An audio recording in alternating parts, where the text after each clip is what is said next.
Hello மக்களே, நான் உங்கள் வெப்னிய பிரபு பேசுகிறேன். ஒரு வழியாக நம்ம அண்ணன் தளபதி விஜய் அவர்கள் தமிழ்நாட்டின் முதலமைச்சராக இன்று காலையில் 10 மணி அளவில் பதவியேற்றார். இந்நிலையில் முதல்வர் விஜய் அண்ணாவுக்கு வாழ்த்துக்கள் சொல்லிக்கிறோம். அவருக்கு சப்போர்ட் பண்ண மக்களுக்கும் கட்சிகளுக்கும் மிக்க நன்றியும் தெரிவித்துக்கலாம். முதலமைச்சராக அண்ணா அவர்கள் பொறுப்பேற்றார். இதில் அவர் பல சவால்களையும் எதிர்ப்பையும் தாண்டி முதலமைச்சராக இருக்கார். இது எல்லாத்துக்கும் நமக்கே தெரியும். இப்போ முதலமைச்சர் ஆனவுடன் அவர் போட்ட முதல் கையெழுத்து 500 யூனிட் வரை பயன்படுத்தும் மக்களுக்கு 200 யூனிட் இலவசம்.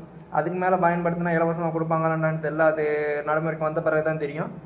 நெக்ஸ்ட்டு பெண்கள் பாதுகாப்பு படை அமைத்தல்னு போட்டிருக்காரு. அதுக்கு கையொப்பமிட்டிருக்காரு. நெக்ஸ்ட்டு போதைப்பொருள் தடுப்பு குழு ஆகிய திட்டங்கள் இது எல்லாம் மூணுத்துக்குமே ஃபஸ்ட்டு ஆன் தி ஸ்பாட்லேயே கையெழுத்து போட்டுட்டாரு. நவ் டைம் டு லைட் தலைவா படத்தில் கொடுத்த டைட்டில் இப்போ ஒர்க் ஆகுது.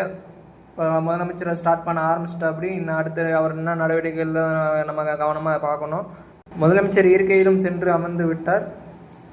கான்வாய் வாகன பாதுகாப்பு திரும்பவும் அவருக்கு கொடுக்கப்பட்டது.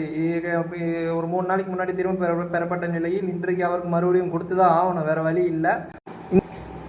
இந்நிலைமையில் உங்ககிட்ட ஒரு கேள்வி, நீங்கள் விஜய் அண்ணா நிலைமையிலிருந்து 10 சீட்டை அவர் மாதிரியே கேட்டு வாங்குவீங்களா, இல்லை எதிர்கட்சி தலைவராக இருப்போம்னு சொல்லிட்டு பின்வாங்குவீங்களா? இன்கேஸ் ரீஎலெக்ஷன் வரட்டும் அப்போ பார்த்துக்கலாம்னு சொல்லுவீங்களா? உங்கள் கருத்துக்கள் வரவேற்கப்படுகின்றன. அடுத்த காணொலியில் இதை பற்றி விவாதிப்போம். வணக்கம்.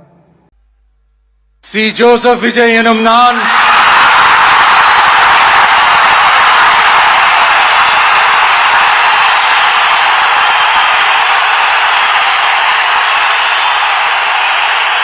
சட்டப்படி அமைக்கப்பெற்ற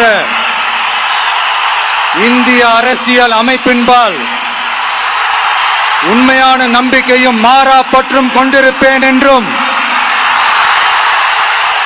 இந்திய நாட்டின் ஒப்பில்லாத முழு முதல் ஆட்சியையும் ஒருமையையும் நிலைநிறுத்துவேன் என்றும்,